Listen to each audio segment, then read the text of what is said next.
बिस्मिल्लाहिर्रहमानिर्रहीम। अस्सलाम वालेकुम। आप उसामा गाज़ी यूट्यूब चैनल देख रहे हैं। ये तो आप सबको शायद पता चल ही गया होगा कि तहरीक लबैक की तरफ से अब मरकज़ी धरने को भी ख़त्म करने का ऐलान कर दिया गया है, और जो सरबराही कर रहे थे शफ़ीक़ अमीनी तहरीक लबैक की तरफ से मुज़ाकरात में, उन्होंने भी इसका वहाँ जाकर ऐलान किया कि हमारा मुतालबा पूरा हो गया है। अब उन्होंने ये कहा कि करारदाद पेश हो गई है, फ़्रांस के सफ़ीर को मुल्क बदर करने की करारदाद पेश हो गई है, हमारा मुतालबा यहीं तक था। ये बड़ा गौर तलब है ये बात। तो उसके बाद उन्होंने कहा कि अब ये मरकज़ी धरना भी हम ख़त्म कर रहे हैं, तो लिहाजा अब ये सारा मामला ख़त्म हो गया। लेकिन अंदर की कहानी क्या है, असल में हुआ क्या है, और जो तय पाया है हुकूमती सतह पर वो क्या है। क्योंकि इसके बाद इमरान खान साहब ने एक इजलास की सदारत भी की है, जिसमें सारे मामलात सामने रखे गए हैं कि असल में तहरीक लबैक के साथ क्या चीज़ें तय पाई हैं। अब करारदाद असम्बली में आ चुकी है, उसके ऊपर भी मैं आता हूँ कि किस तरह जब करारदाद पेश हुई तो वहाँ एक और ही मामला बन गया, एक माहौल ही और हो गया, जो कोई सोच भी नहीं रहा था कि शायद खान अब्बासी साहब इतने गुस्से में आ जाएंगे कि असद कैसर स्पीकर कौमी असम्बली के सामने जाकर कहेंगे कि मैं आपको जूता मारूंगा। तो ये सारा क्या हो गया, इतना गुस्सा क्यों था शाहिद खान अब्बासी में, और क्यों उन्होंने इस तरह किया जबकि कोशिश हो रही थी कि मुत्तफ़िक़ा करारदाद आ जाएगी। तो इस सब पर हम बात करेंगे, लेकिन पहले मैं आपको बता दूं अंदर की कहानी, और फिर ये जो करारदाद पेश की गई है उसके मतन पे भी मैं आऊँगा, क्योंकि उससे भी आपको अंदाज़ा हो जाएगा कि हो क्या रहा है। जो बातें तय पाई हैं करारदाद में वो किस तरह से झलक रही हैं, ताकि उससे चीज़ें और ज़्यादा वाज़ेह हो जाएंगी। अब देखिए, बहुत सी बातें मीडिया में हो रही हैं कि ये हो गया वो हो गया, लेकिन मैं आपको अंदर की बात बता रहा हूँ कि असल में क्या हुआ। अब हुकूमत ने क्या किया है, हुकूमत ने ये किया है कि बीच में ज़ाहिर एक उलमा की कमेटी थी जिसने दोनों तरफ सालिस का किरदार अदा किया, और उसके बाद ये मामला यहाँ तक पहुँचा। पहले पूरे मुल्क से धरने ख़त्म और एहतजाज ख़त्म, अब मरकज़ी भी ख़त्म हो गया, और यहाँ तक मनवाया कि करारदाद आएगी। और उन्होंने पहले कहा कि तहरीक लबैक नहीं, हमारा मुतालबा ही करारदाद का था।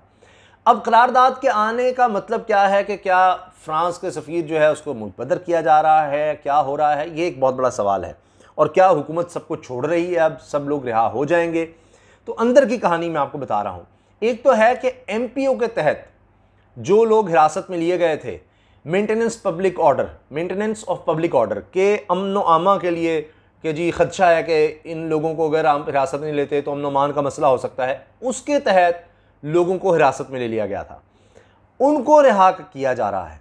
फिर अब ये भी तय पाया कि एक निजी रुकन की तरफ से पार्लियामेंट के अंदर एक करारदाद पेश की जाएगी जिसमें ये कुछ होगा। अब जो करारदाद पेश हुई है वो उस पर भी मैं आता हूँ, लेकिन अंदर की कहानी पहले मैं आपको बता रहा हूँ। एक तो ये होगा जो बातें तय पाई कि जी फ्रांसीसी सफ़ीर की बेदखली का मामला ज़ेर बहस लाया जाएगा। अब तहरीक लबैक पाकिस्तान के मुतालबे के बरक्स सफ़ीर की फ़ौरी बेदखली अमल में नहीं लाई जा रही। ये एक बड़ा अहम नुक्ता है कि फ़्रांस के सफ़ीर की बेदखली की करारदाद ज़रूर है, लेकिन इस पर बहस कौमी असम्बली में होनी है। अब पीपल्स पार्टी ने इसका बायकॉट कर दिया है, नून लीग क्या कह रही है, और असद महमूद साहब ने क्या कहा है, फजल रहमान साहब के बेटे JUIF का क्या मौक़िफ़ है, उस पर आते हैं करारदाद में क्या हो रहा है। लेकिन इस करारदाद के पेश होने से पहले हुकूमती सतह पर क्या कहानी है वो मैं आपके सामने रख रहा हूँ। फिर यह कि मगरबी दुनिया को तौहीन रिसालत सल्लल्लाहु अलैहि वसल्लम के मामले की हसासियत बावर कराई जाएगी, उनको बताया जाएगा कि कितना हसास मामला है, इस पर हमारी क्या सोच है। फिर यह है कि एक कोशिश ये होगी कि जी तमाम इस्लामी ममालिक को मुत्तफ़िक़ किया जाए, एक मौक़िफ़ तमाम मुस्लिम ममालिक का हो कि हमने किस तरह से आगे बढ़ना है, और फिर ये मामला इकट्ठे उठाया जाएगा तमाम दुनिया के आगे, इस्लामी ममालिक की सतह पर सबको अब साथ लेकर चला जाएगा। अच्छा, एक और चीज़ ये है कि ख़ारजा पॉलिसी के हवाले से कि किस तरह के ताल्लुकात होंगे, क्या होना है, ये अब पाकिस्तान की रियासत जो है इससे दस्तबरदार नहीं होगी। यानी क्या करना है, किसको निकालना है, किसका नहीं, ये अब यानी पार्लियामेंट की सतह पर ज़रूर डिसाइड होगा, जिस तरह से इस करारदाद के बाद भी यही चीज़ नज़र आ रही है। तो इस तरह से नहीं होगा कि बाहर से मुतालबा हुआ है और उसकी सतह पर ही चीज़ें तय हो जाएँ। अच्छा, फिर ये है कि एक और अहम बड़ी बात है कि जितने भी रियासती अहलकार हैं या कानून नाफिज करने वाले इदारे हैं, उनके ख़िलाफ़ उनके ऊपर जो तशद्दुद हुआ या जो लोग इसमें जाँ बहक हुए हैं, ज़ख्मी हुए हैं, 800 के करीब तादाद बताई जाती है, तो उनके हवाले से जो मुकदमात दर्ज हुए हैं वो वापस नहीं हो रहे, उनसे अभी दस्तबरदार नहीं हुआ जा रहा। इसी तरह से जो नुकसान हुआ है प्रॉपर्टीज़ का, लोगों का, उसके हवाले से भी मुकदमे वापस नहीं लिए जा रहे। फिर ये है कि इसके अलावा इंसदाद दहशतगर्दी एक्ट के तहत जो तहरीक लब्बैक को कलअदम करार दिया गया है उसका फ़ैसला भी वापस नहीं लिया गया। और इमरान खान साहब की ज़ेर सदारत जो इजलास हुआ है उसमें भी ये बात कही गई है कि जी अभी तक तहरीक लब्बैक पाकिस्तान कलअदम ही है। ये भी एक अहम नुक्ता है। अब देखा यह जा रहा है कि अब ये किस तरह से मामला आगे बढ़ेंगे। ये बड़ी खुशउस्लूबी से हल तो हो गए हैं, लेकिन दूसरी तरफ तो ऐसे लग रहा है, जो मैंने आपको अंदर की बातें बताई हैं सारी, कि इसमें तो जैसे तहरीक लब्बैक की कोई ख़ास बात नहीं मानी गई और उनके ख़िलाफ़ कोई मुकदमे वापस नहीं लिए गए, कुछ भी नहीं हुआ। तो ये अब वजह इसकी ये है कि तहरीक लब्बैक पाकिस्तान का जो मेन मुतालबा था वो था करारदाद लाने का। अब करारदाद आ गई है, यही बात शफीक अमीन ने वहाँ जाकर कर दी कि जी करारदाद आ गई है, अब इस पर पार्लियामेंट में बहस होगी। अब बहस किस तरह से हो रही है उस पर आ जाते हैं। और बाकी जो केसेस बन गए हैं या बैंड होना है तहरीक लब्बैक का, ये सारा अमल अब कानूनी है और कानून के मुताबिक चलेगा। फवाद चौधरी ने ये बात कही है और इसका हल जो है वो अब बतदरीज आगे चलकर निकलेगा। फौरी तौर पे हुआ है कि धरने ख़त्म, जो ये मामला है उसको पार्लियामेंट में लाया गया है, उस पर एक लाहेमल बनाने का सोचा जा रहा है कि ये कोई अगर मुल्क से बाहर, मुल्क के अंदर तो कानून मौजूद है, मुल्क से बाहर अगर गुस्ताखी करता है तो फिर रियासत ने किस तरह से उसका रद्दमल देना है, ये चीज़ें अब देखी जा रही हैं। तो तहरीक लब्बैक का मेन मुतालबा फौरी तौर पर पूरा हो गया, आगे पार्लियामेंट में बहस हो रही है और बाकी जो केसेस मैंने बताया मेंटेनेंस पब्लिक ऑर्डर, MPO के तहत जो लोग हिरासत में लिए गए थे उनकी रिहाई हो रही है, उनको रिहा कर दिया गया है और बतदरीज बाकियों की रिहाई की तरफ बढ़ा जा रहा है। लेकिन जो दहशतगर्दी के मुकदमे हुए हैं उस पर अभी तक कुछ नहीं हुआ। अच्छा, अब देखिए, ये तो मैंने अंदर की कहानी आपको बताई। अब आप देख लीजिए, यही चीज़ आपको नज़र आ रही है कि एक प्राइवेट मेंबर हैं रुकन पार्लियामेंट अमजद अली खान, उन्होंने ये फ्रांसीसी मैगज़ीन की जानिब से गुस्ताखाना खाके शाया करने की करारदाद पेश की है। और फिर ये इजलास जो असद कैसर साहब की सरबराही में हुआ, इसका मतन, उसके इम्पॉर्टेंट हिस्से में आपको सुना रहा हूँ। इसमें कहा गया कि जी फ्रांसीसी सदर ने आज़ादी इज़हार राय का सहारा लेकर ऐसे अफराद की हौसला अफजाई की जो इंतहाई अफसोसनाक अमल है, और ऐवान मुतालबा करता है कि फ्रांसीसी सफ़ीर को मुल्क से निकालने पर बहस की जाए। तमाम यूरोपीय ममालिक को इस मामले की संगीनी से आगाह किया जाए। तमाम मुस्लिम ममालिक को शामिल करते हुए इस मसले को बैनुल-अक़वामी फोरम्स पर उठाया जाए। ऐवान मुतालबा करता है कि बैनुल-अक़वामी मामलात के हवाले से फ़ैसला रियासत को करना चाहिए, कोई गिरोह इस हवाले से दबाव नहीं डाल सकता। अब उन्होंने इसमें यह कहा गया कि एक स्पेशल कमेटी भी बनाई जाए ताकि हसास मामला है और इस पर आगे बढ़ा जाए।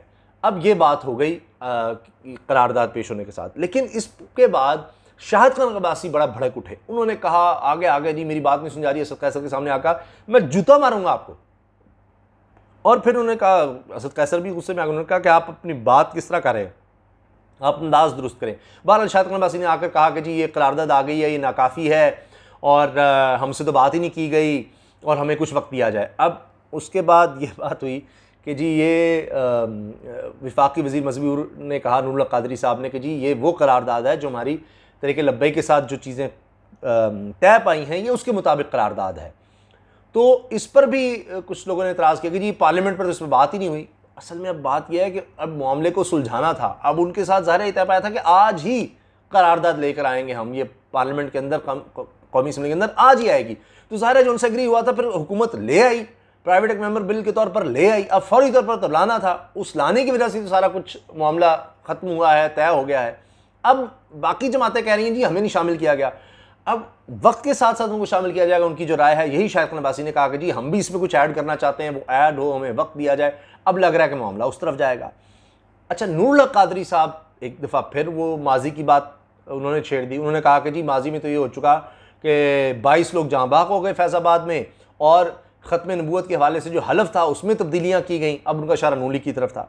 जब ये बात हुई तो फिर एहसन इकबाल साहब भी ज़रा गुस्से में आ गए। उन्होंने कहा कि जी मुझ पर तो गोली चल गई इसी मामले पर, हमारी भी बड़ी कुर्बानियाँ हैं और ये फिर माजी में ले जाया जा रहा है, ये सब कुछ हुआ। अब इसी तरह असद महमूद साहब जो बेटे हैं मौलाना फजलुर रहमान साहब के, वो भी उठ खड़े होते हैं। उन्होंने कहा कि जी इमरान खान साहब ने जो कौम से खिताब किया जल्दी पे तेल का काम किया है। अगर हमारी बातें इसमें ना शामिल की गई और तो हम इस पार्लियामेंट में इसका कोई फ़ैसला नहीं होने देंगे, हम एहतजाज कर लेंगे और एक कमेटी बनाई जाए इस मामले पर। तो अब ये वो कमेटी मामला जाएगा लगता है, और इस पर अभी आगे चल के काफ़ी बहस होगी। और उन्होंने कहा कि अगर आपने अपोजिशन को नज़रअंदाज किया तो हल्फन कहता हूं कि मैं आपको इस पार्लियामेंट को नहीं चलाने दूंगा। तो वो अपने चक्कर में आ गए। अब फवाद चौधरी साहब इस पर गुस्से में हैं। वो कहते हैं जी कि ये इस्लाम के लिए नहीं अपोजिशन कर रही है, इस्लामाबाद के लिए कर रही है और हम किसी को इस तरह नहीं करने देंगे। फिर शायद अब्बासी पर भी उन्होंने नाराज़गी का इज़हार किया। तो अब बात यह है कि बड़ी मुश्किल से मामला तय हुए हैं। उलमा की एक कमेटी थी, उसने इस चीज़ पर राज़ी किया और साद रिजवी साहब को भी ये चीज़ समझाई कि बहुत ज़्यादा मुल्क में इससे इंतशार फैल रहा है, बड़े मसाइल पैदा हो रहे हैं। तो फिर जो मिनिमम है उस पर जो है मनाया गया, वरना इससे पहले ये चीज़ें हो रही थी कि सब लोगों को रिहा कर दिया जाए, सब केसेस वापस लिए जाएं और ये जो तहरीक लबैक पाकिस्तान है इस पर से पाबंदी फौरी तौर पर हटा ली जाए। ये सब बातें थी और करारदाद को था कि सफ़ीर को फौरी तौर पर मुबद्दर किया जाए। लेकिन फिर ये बात हुई कि आपका जो शुरू का मुतालबा था कि करारदाद लाई जाएगी, तो वो जो मिनिमम है उस पर ये बात तय हुई है, जो कि बड़ी अच्छी बात है। और बाकी मामला जो हैं वो भी उस तरह से हैं, उनको बतदरीज देखा जा रहा है, वो आहिस्ते आहिस्ते आगे बढ़ रहे हैं। करारदाद आ गई, इस पर अब बहस होगी। बाकी जो केसेस मेंटेनेंस पब्लिक ऑर्डर के तहत जो लोग थे उनको रिहा कर दिया गया।